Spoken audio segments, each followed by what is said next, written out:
you, Nastya, for organizing this platform for sincere discussion. And I tell you a small but very symbolic story. Maybe not just for Europeans, but for the collective West. At the beginning of the big war, some American and British and European, especially American and British and Canadian trainers came to Ukraine and taught us how to, like a frontline medicine, TCCC, combat medicine. And we was a real learner, students with a lot of attention and with hope it helps. But for 4 years plus, when they tried to apply the NATO standard, EU standard, something like, I don't know, maybe, to realities of the Ukrainian front line, we just smiled because it's not applicable. For example, they have a notion of holding hour. So the wounded soldiers should be evacuated by the helicopter during the 1 hour. Just the problem is there is no medical helicopters on the Ukrainian front line because you lost it in the first mission. So the golden hour, as one of my friends said the joke that became a golden month, and that's something true. We created the wounded soldiers who survived for weeks and weeks.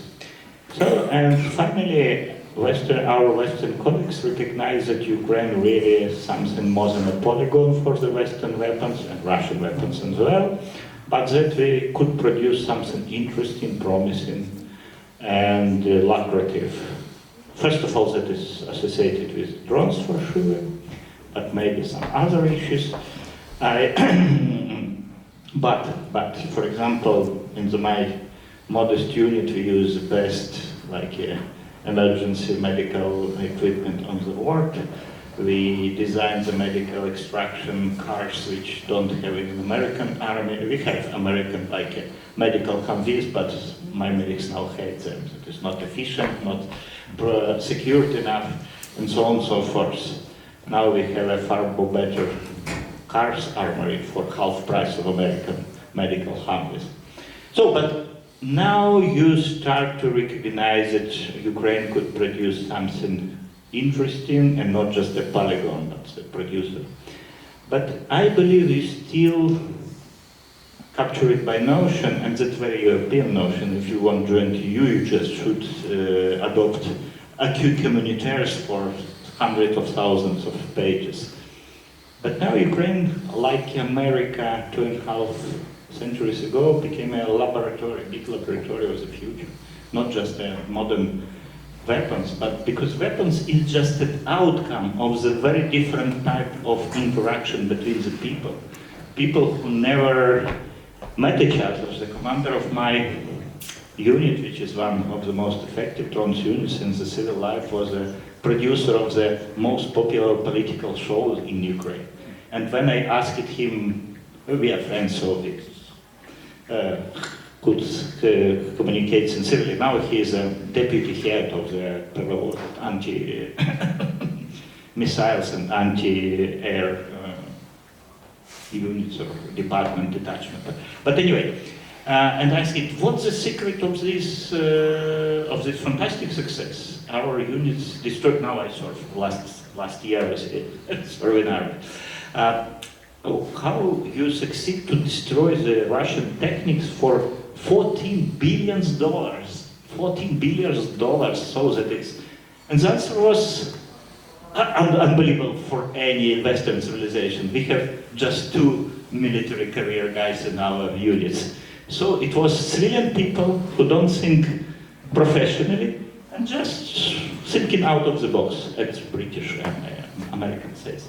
So I believe that on the battlefield it's far more visible now that we try to lead the way. We produce something new nobody used before, but as well that is just outcome of new social experiment of interconnection, so could that very horizontal communications with out of any military statutes, but believe me, that is, if we follow the strict military statutes, we will be somewhere, not in Odessa, somewhere in Poland, that meet maybe this time. So I believe that still Europe, especially Europe, very bureaucratized and orthodox system, doesn't and hasn't recognized that Ukraine sometimes leads the way even in the social, and maybe last step would be political self-organization. The political organization or government structure, that is our very weak, maybe weakest things in Ukraine. But that is really, as I say, Ukraine became by force it became the laboratory of future.